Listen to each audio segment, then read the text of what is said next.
Assalamualaikum warahmatullahi wabarakatuh. Perkenalkan, nama saya Muhammad Johandi Hotari. Saya di sini sebagai moderator terkait presentasi perancangan tapak. Di sini kawasan yang kami ambil adalah kawasan perkantoran di Kabupaten Bonemulango. Sebelum masuk ke materi, mungkin saya ingin memperkenalkan teman-teman kelompok saya. Yang pertama ada Rizky Halalutu, yang kedua ada Abdul Afif Emilham, yang ketiga ada Safrudin Masudeli, yang keempat ada Adi Prayoga, yang kelima ada Awaludin Adam, dan juga saya sendiri. Ada satu orang kelompok kami masih belum ada kabar. Mungkin untuk mempersingkat waktu langsung saja masuk ke materi. Untuk materi pertama saya persilakan. Kami memilih lokasi ini karena posisinya sangat strategis di jalur utama dan merupakan wajah pelayanan publik. Namun saat ini potensinya belum maksimal, masih banyak area yang tidak fungsional dan belum mencerminkan identitas daerah. Karena itu, urgensi perancangan ini adalah mengubah kawasan tersebut menjadi lebih estetis, fungsional, dan berkelanjutan. Selanjutnya yaitu tujuan perancangan. Ada 4 poin, yaitu yang pertama mewujudkan rancangan tapak kawasan perkantoran yang tertata efisien dan mendukung aktivitas pemerintah daerah. Yang kedua, mengoptimalkan potensi tapak berdasarkan kondisi existing seperti kontur, orientasi matahari, arah angin, dan aksesibilitas. Yang ketiga, menerapkan prinsip-prinsip perancangan yang berkelanjutan dan kontekstual terhadap lingkungan serta budaya lokal Bonebulango. Yang keempat atau yang terakhir yaitu menciptakan kawasan kerja yang nyaman, hijau, serta menjadi representasi visual dari identitas Bonebulango. Sekian dari saya, terima kasih. Assalamualaikum warahmatullahi wabarakatuh. Baik, langsung masuk saja ke metode perancangan. Metode perancangan menggunakan pendekatan analisis tapak kontekstual yang dilakukan melalui tahapan, yaitu ada 4. 1. Observasi lapangan, mengidentifikasi kondisi fisik tapak seperti kontur, orientasi, vegetasi, utilitas, dan aksesibilitas.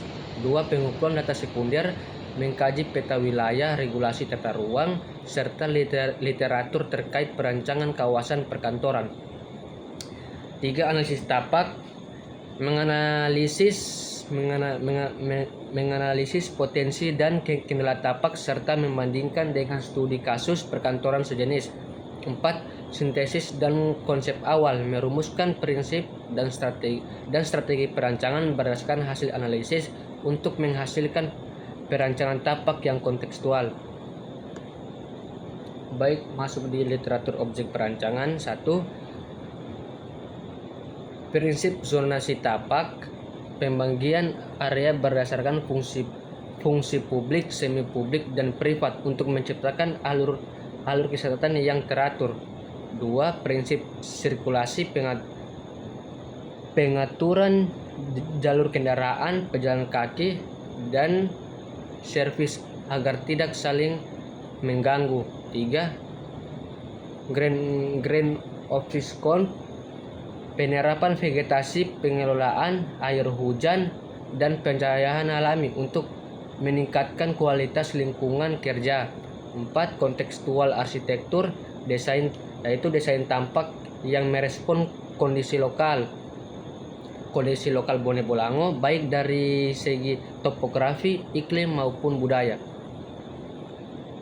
Baik, di sini saya akan menjelaskan tentang peraturan dan standar perancangan.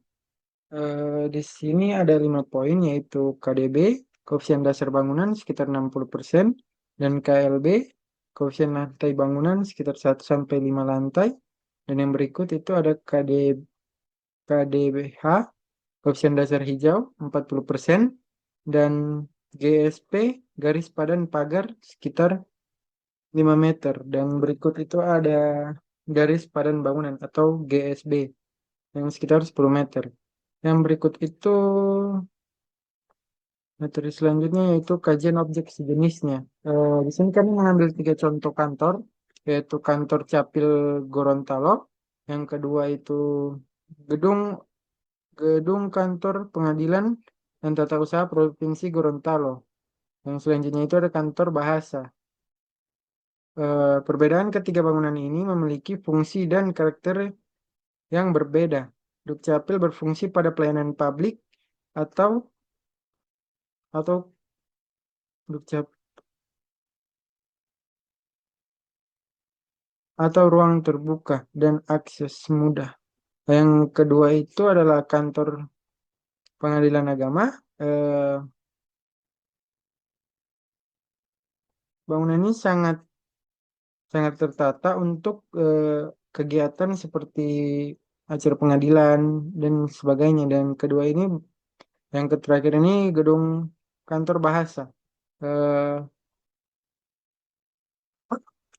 Bahasa ini desainnya sangat kokoh, kenyamanan, perbedaan terletak pada fungsi dan citra institut itu sendiri. Di gedung bahasa ini lebih nyaman untuk melakukan kegiatan seperti membaca buku dan segalanya. Eh, Baik, terima kasih. Perkenalkan saya Awalin Adam dengan NIM 5514212. Di sini saya akan membawakan tentang ruang lingkup dan batasan.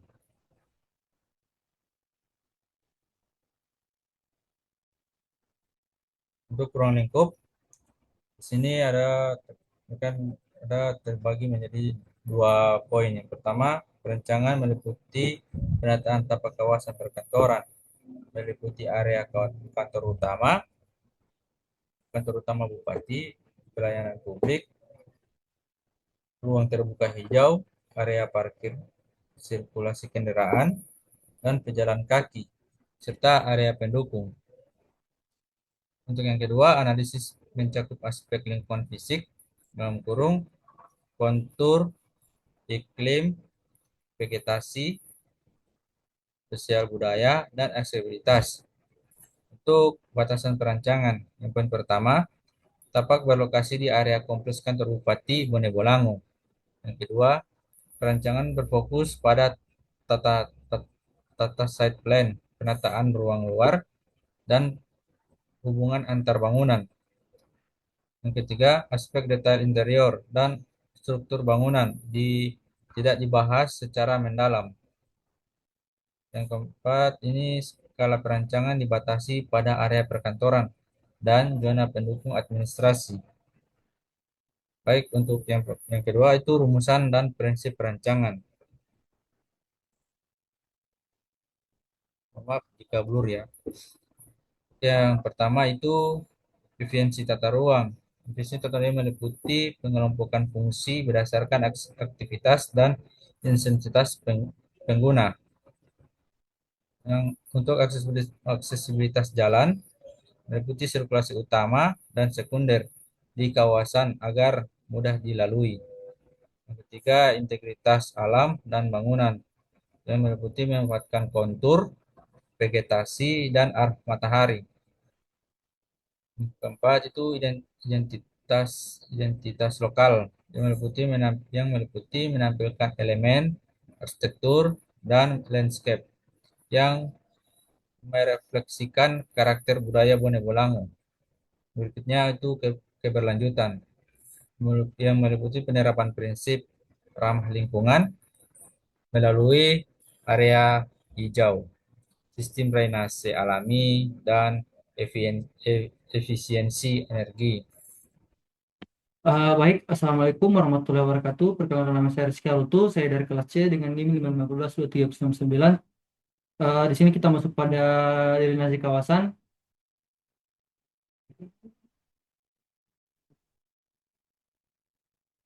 Pada delineasi kawasan ini, di sini ada yang pertama ada peta di sini ada pertama ada peta Kabupaten Gorontalo. Kami di sini mengambil kawasan pada jalan Prof. Dr. B.J. Habibie, Mautong, Kecamatan Tilong Kabila, Kabupaten Bone Bolango, Gorontalo. Pada delineasi kawasan ini, di sini kawasan kami ini mencapai 21.000 meter persegi, yaitu 2 hektar. Lalu untuk kawasannya itu berdekatan langsung dengan Bawaslu, Bapeda, BKPD, lalu dengan Dinas Sosial dan kantor Bupati Bone Bolango.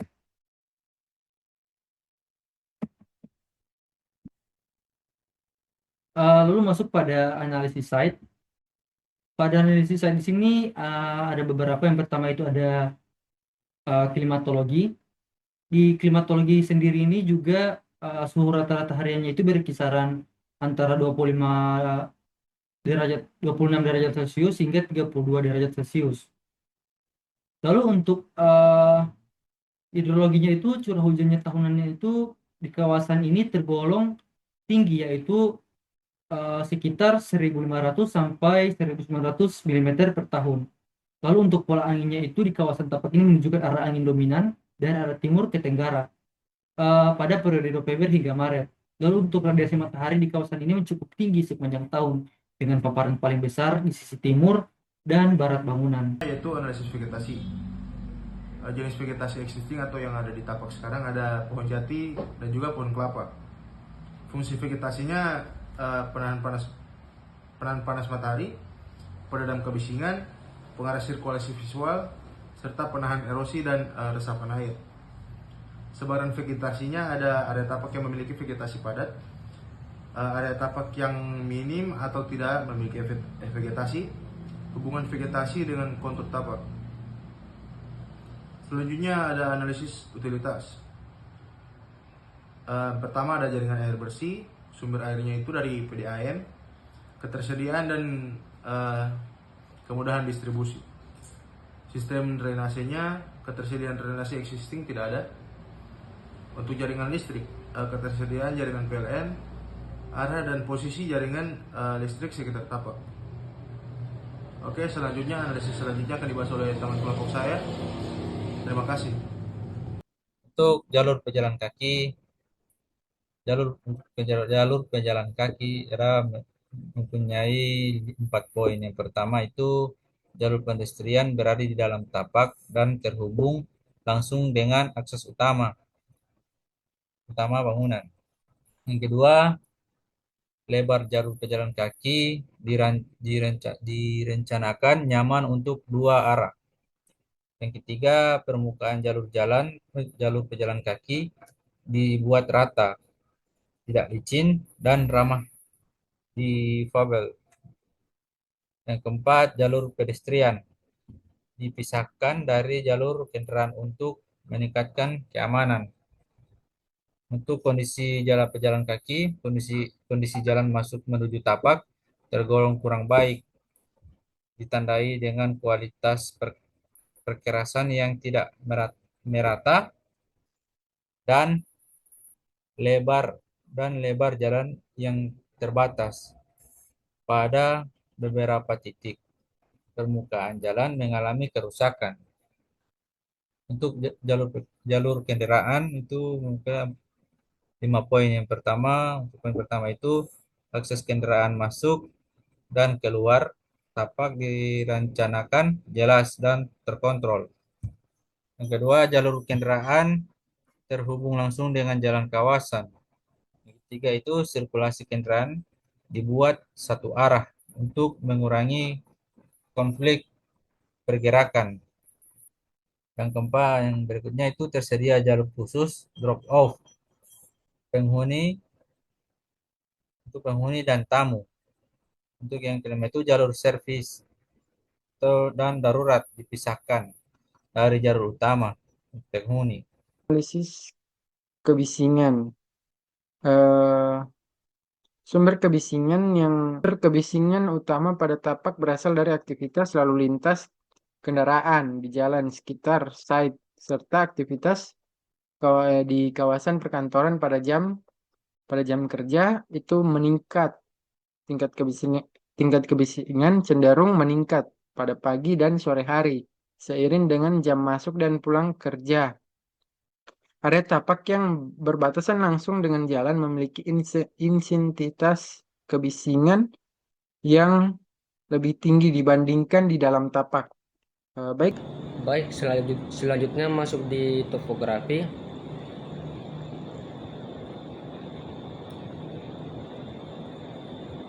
Yaitu tapak memiliki elevasi berkisar antara 56 sampai 62 meter di PL dengan perbedaan ketinggian sekitar 6 meter. Kontur lahan menunjukkan kemiringan bertahap dan cenderung landai bergelombang ringan dengan arah kenaikan elevasi yang relatif konsisten sepanjang tapak kemiringan rata-rata sekitar 3-4%, sementara pada beberapa titik tertentu mencapai kemiringan yang lebih curam namun bersifat lokal. Baik, terima kasih. Ya, saya akan menjelaskan dulu tentang kekuatannya, yaitu strength. Pada kekuatannya itu lokasinya ini strategis dan dekat dengan kawasan perkantoran dan aksesibilitasnya juga bagus. Lalu untuk kelemahannya itu ada dua, yaitu sistem drainase yang tidak jelas yang belum tersedia. Lalu untuk vegetasi existing juga terbatas. Lalu untuk peluangnya itu cukup bagus, yaitu kebutuhan hunian bagi pekerja kantor cukup tinggi. Lalu juga potensi pengembangan hunian vertikal yang efisien dan lahan.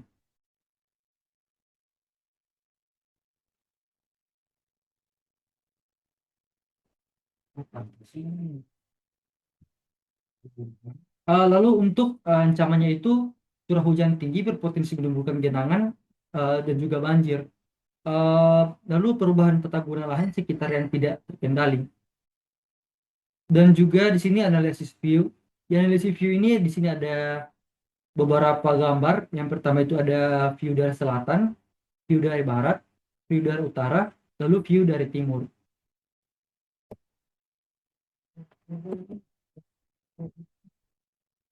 Lalu untuk konsep solusi, pada konsep solusi ini di sini yang pertama itu ada vegetasi, pohon ketapang dan cemara pensil. Di konsep vegetasi ini di sini saya menambahkan ketapang kencana dan cemara pensil untuk menjaga radiasi dari matahari langsung ke jalan. Dan fungsi dari cemara pensil itu yaitu untuk penunjuk arah bagi pejalan kaki. Lalu untuk konsep untuk lampu jalan, di sini untuk lampu jalan itu saya menggunakan panel surya.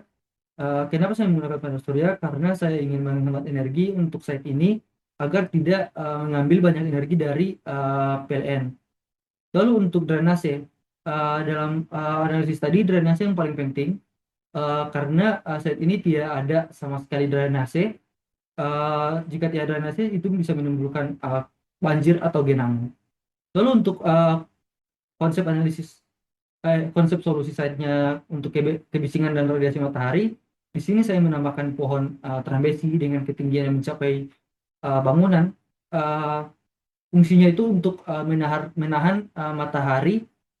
sinar matahari masuk ke dalam bangunan. Lalu untuk konsep solusi dari kebisingan, di sini saya menambahkan tembok. Fungsi dari tembok ini yaitu memperlambat frekuensi suara dari kendaraan atau suara-suara dari jalan utama masuk ke dalam site. Dengan adanya tembok ini frekuensi suara itu bisa perlahan mengecil ke dalam site. Assalamualaikum warahmatullahi wabarakatuh. Perkenalkan, nama saya Adi Prayoga dengan NIM 5514230029. Di sini saya akan mempresentasikan tugas perancangan kawasan perkantoran yang terletak bertempat Jalan Profesor Dr. Ing B.J. Habibie, Kecamatan Suawah, Kabupaten Bone Bolango. Baik, di sini sebelumnya saya langsung masuk kepada konsep. Di sini sebelumnya saya akan memberitahu konsep saya, yaitu amphitheater. Yang pertama itu ada A, ruang terbuka hijau. Ruang terbuka hijau ini ditempatkan mengelilingi kawasan sebagai buffer dari kebisingan peneduh alami serta berfungsi sebagai area resapan air. Dan untuk yang kedua itu, yang B, yaitu ada tempat gym. Kenapa saya taruh tempat gym di posisi itu? Karena fasilitas gym saya letakkan dekat area terbuka agar mendukung aktivitas kesehatan pegawai serta memanfaatkan suasana yang lebih tenang. Untuk bagian C dengan K itu adalah tempat parkir. Area parkir ini saya tempatkan di beberapa titik yang mudah diakses dari berbagai arah dan menghindari penumpukan kendaraan di suatu area. Masuk pada D dan G, yaitu restoran. Restoran itu saya tempatkan di area yang mudah diakses. Yang mudah diakses dari berbagai zona sebagai fasilitas penunjang bagi pegawai dan pengunjung kawasan. Berikutnya itu ada E, yaitu tempat rekreasi terbuka. Kenapa saya letakkan tempat rekreasi terbuka di situ? Karena area rekreasi ini terbuka diletakkan di tengah kawasan sebagai titik fokus aktivitas sosial dan ruang interaksi antar pengguna kawasan. Yang berikutnya itu ada F, tempat bersantai atau beristirahat.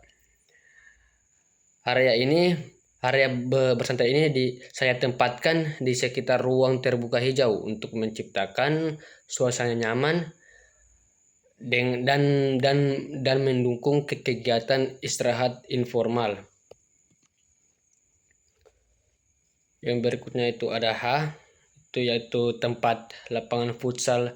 Yang berikutnya ada H dengan I, yaitu tempat futsal dengan basket. Fasilitas olahraga ini saya letakkan di sisi kawasan agar aktivitas yang bersifat aktif tidak mengganggu area kerja dan tetap mudah diakses. Untuk J itu perpustakaan. Perpustakaan ini saya tempatkan pada area yang relatif tenang untuk mendukung aktivitas membaca dan belajar tanpa gangguan kebisingan. Dan untuk yang kotak yang berada di perpustakaan itu yaitu bernama gazebo untuk beristirahat atau tempat belajar. Berikutnya itu ada L, tempat bermain anak-anak. Yang tempat bermain anak-anak saya letakkan dekat ruang terbuka hijau. Tempat terbuka hijau agar aman, nyaman, dan tetap terawasi. Dan berikut ini adalah potongan horizontal. Saya menggunakan skala 1:500. Berikutnya yaitu potongan vertikal, sama juga dengan skala 1:500. Di sini juga ada tampak depan dengan skala 1:500, yaitu berikutnya ada tampak samping dengan skala 1:500. Berikutnya ini ada perspektif. Di sini saya menggunakan perspektif satu titik hilang.